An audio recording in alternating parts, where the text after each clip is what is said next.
Local victories. A public health committee in the assembly in California just decided they want to legalize marijuana. Right? You know, doesn't appeal to a crowd pushing liquor as hard as this one, but in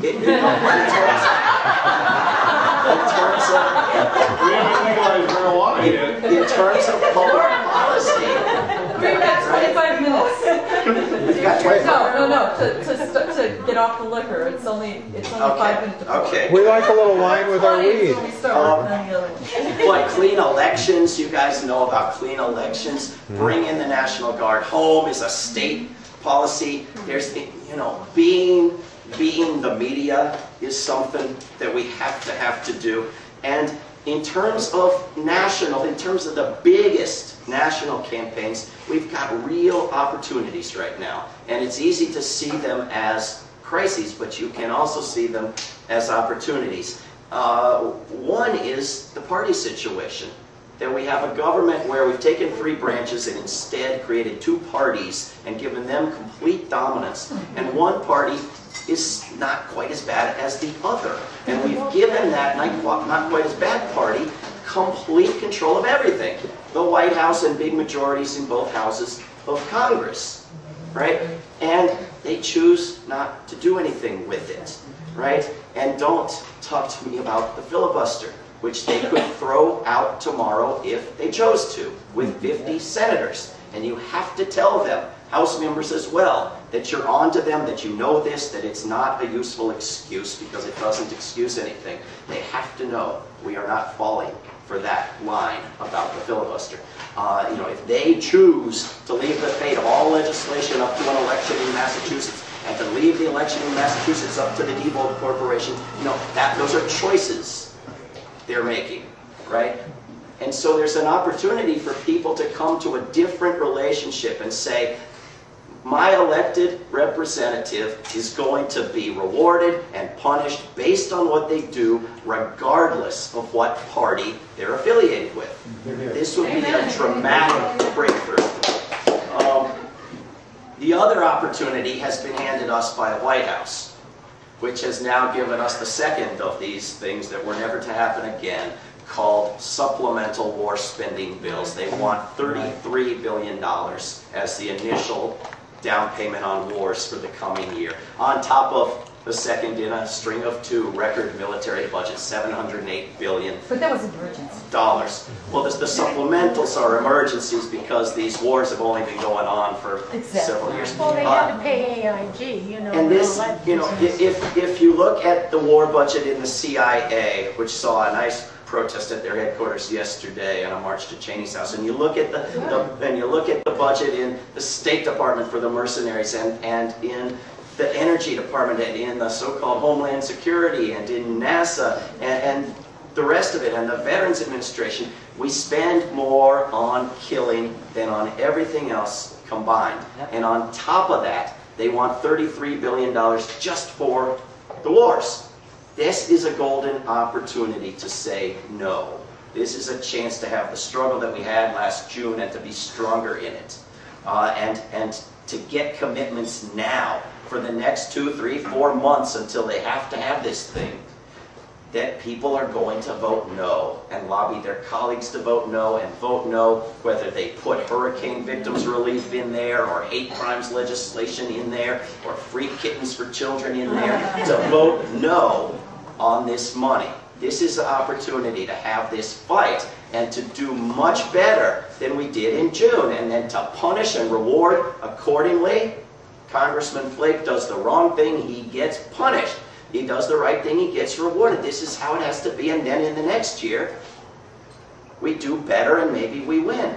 But if we're going to stop this thing, it's not going to be with the right piece of legislation, with the perfect bill.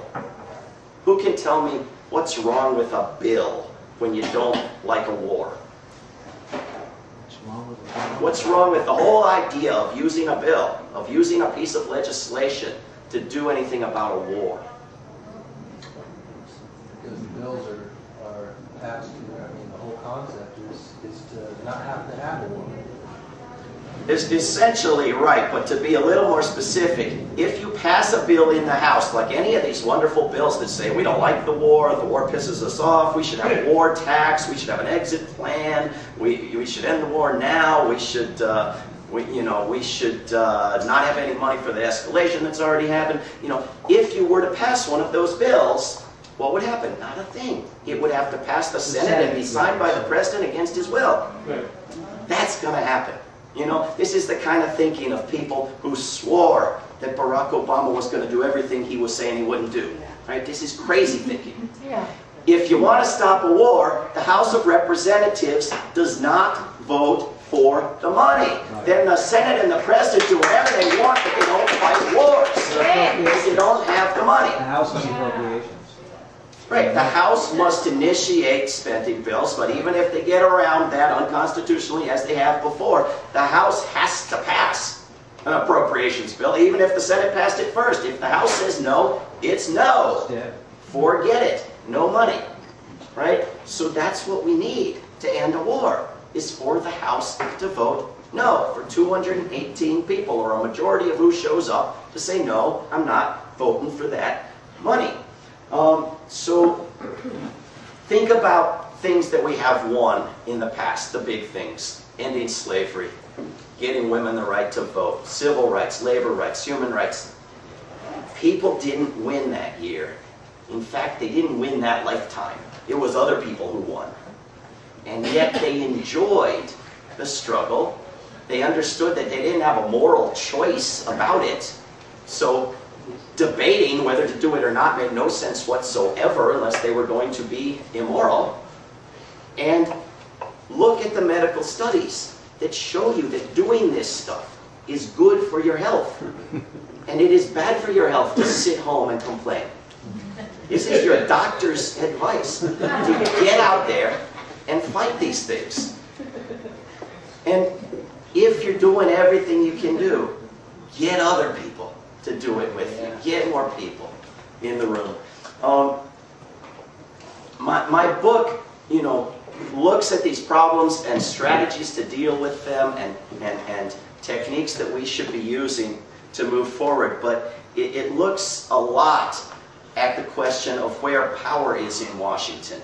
Because the House of Representatives is the place where we can most easily force our views into action. And there are still things like cutting off the money that the House can do. But most things it can't do anymore, because the powers have been moved to the White House. And that happened over 2.25 centuries, but a lot of it happened when Bush and Cheney were running the show. And everything they did is being cemented in place or expanded upon, not reversed. By the current president doing what every previous president did, and accepting and building on the powers he's handed, and by this Congress doing what not really any previous Congress did before these past several years. And that is to not push back at all. To say, here, Mr. President, have the powers, we don't want them. We don't want to decide about wars because, somebody would be offended either way you decide. We don't want to write laws. You write the laws, Mr. President. Right? At best now, the President tells the Congress what laws to write.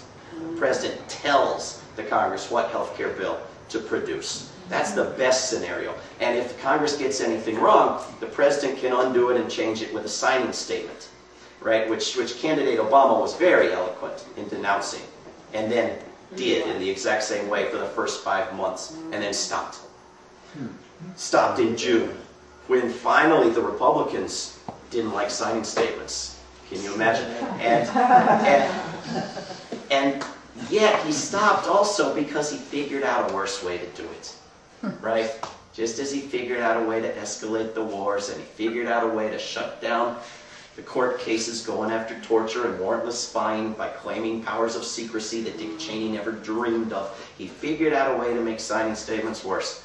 2 ways. One way is if a piece of legislation has ever been signed and statemented before, or there's ever been an executive order before that opposed it from himself or a previous president, well then he'll just silently not comply with it and let Congress figure that out later. But if it's a new piece of legislation, he'll go to the Office of Legal Counsel and say, write me a memo. legalizing the violation of this new law. And that can be done in secret. It isn't always done in secret, that's how we know he's doing it, but it can be done in secret. So a signing statement was at least an announcement. At least we know that George W. Bush is saying, I'm going to break these laws, here, look at me. Right? Now, we aren't even told. Congress isn't even told. Right? The Office of Legal Counsel, y'all remember who ran that place when we were legalizing things like torture and, oh, by the way, aggressive war at the whim of any future president? John Yoo. Everybody thinks that it was run by a man named John Yoo. And in a sense it was, in the sense that the White House was run by Dick Cheney. You know, John Yoo was the driving force. Cheney's assistant, wasn't he, that was had a lot to do with that? He was the Well, yes man. I mean, Cheney, his legal assistant. Cheney's top lawyer, who was also a true believer in dictatorship, was a guy named David Addington. He wrote a lot of the signing statements and so forth. Doesn't have anything to do with the Office of Legal Counsel, which is an office within the Justice Department, which was run by a guy named J. Bybee. And J. Bybee, B-Y-B-E-E, was a guy who wanted to be a judge. And he said, I'll legalize whatever crime you want legalized if you'll make me a judge. Right? And they did. And he has a lifetime seat on the Ninth Circuit Court of Appeals, sits in court in Pasadena and San Francisco and Portland and Seattle, overturning the rulings of decent judges. Right? Taking up cases related to this very same Bush-Cheney crime family. And we can't impeach him because Fox News wouldn't like it. If you don't believe me, ask John Conyers. It's the same reason that he gave us for not impeaching Bush. And we can't even subpoena him. Senator Leahy, back in April, when the torture memos came out that were so sexy, and the memos legalizing the supreme crime of aggressive war and mass murder that nobody wants to talk about, said, Mr. Bybee, would you mind coming in and talking to the United States Senate? You might not have heard of us, but we're down Pennsylvania Avenue. Take a left. No, he said, no, thank you, go to hell. And Senator Leahy said, I'm sorry I troubled you. And you look at the story of 2007, 2008, when Congress voluntarily made itself impotent. And they preemptively announced in 2006 they wouldn't impeach anybody no matter what. And in 2007, 2008, they sent out subpoenas. I mean, they sent out millions of letters and requests and harsh requests and subpoenas and back to the polite requests because the subpoenas were refused. Dick Cheney had already said in 2006, you subpoena me, I'm going to refuse it. And he did. Condi had to go buy shoes or something. Nobody complied with the subpoenas. And in 2009, how many of these people got subpoenaed and forced to show up? Zero. Zero. The obvious answer is usually right. Zero.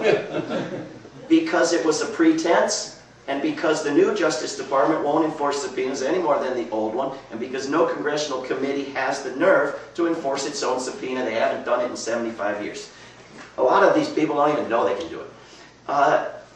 So if Congress is going to be listened to, if we can even be sure that when they cut off the money, they cut off the money, they have to have some power that threatens the other branches. And they have to use it on behalf of you and me. And so I think one of the victories that gets buried, you know, there are all these victories that get buried. We made the Iraq War illegal, which is going to be a lot of help down the road, but then we didn't stop it from happening, so we forget the first thing. Well, we made Alberto Gonzalez quit and leave, and then they replaced him with another guy just as bad, and so we forget that we made him quit and leave. But do you remember how we made, you remember what made that day happen when I was there with all the Code Pink people outside the Justice Department saying, you know, have a nice trip, don't come back. What made that happen? Because one congressman introduced a one-sentence bill that said the House Judiciary Committee shall consider whether to impeach Alberto Gonzalez. And everybody, you guys and everybody else, went to their Congress members and said, co-sponsor that bill. And dozens were signing on in the summer of 2007. And Bush said, quit and leave. Now, why would he do that? Because it would lead to him. He'd be the next Because it person would on lead to the him. line. And why would it lead to him? What was Richard Nixon almost impeached for? Richard Nixon got on a helicopter and left because he was about to be impeached for the impeachable offense of refusal to comply with an impeachment hearing.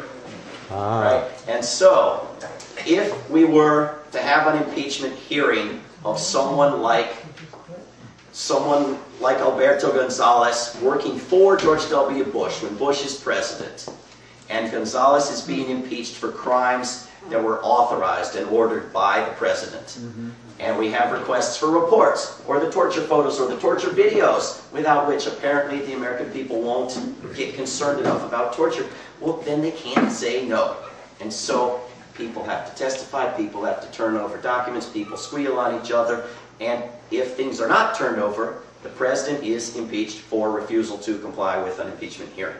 And so there is a real power in impeachment that makes subpoenas credible, makes subpoenas obeyed, even if the committees won't actually enforce them themselves. An impeachment threat against somebody like Jay Bybee would compel the Justice Department to start enforcing some laws, would put some fear into the executive branch, and the judicial branch would change the entire outlook in Washington. So I would love to see one Congress member introduce that one-sentence bill with Jay Bybee's name in there. And if, Fox News wouldn't like it, impeach Tim Geithner the same day. Have a parable. Fair and balanced. This ain't left and right. We got plenty of people that Fox News would be okay with impeaching, that we can throw in the mix if that's what it takes. But we have to have that power. Let me just give you a few words, and then I'll be quiet, from a reporter by the name of I.F. Stone. I.F. Stone. Mr. Izzy Stone. A friend of mine named Jeff Cohen now gives out Izzy Awards for good independent media journalists. This is something that I.F. Stone said, and it can't be said enough. The only kinds of fights worth fighting are those you are going to lose, because somebody has got to fight them and lose, and lose, and lose, until someday somebody who believes as you do wins. In order for somebody to win an important major fight 100 years hence, a lot of other people have got to be willing, for the sheer fun and joy of it, to go right ahead and fight, knowing you're going to lose. You mustn't feel like a martyr. You've got to enjoy it.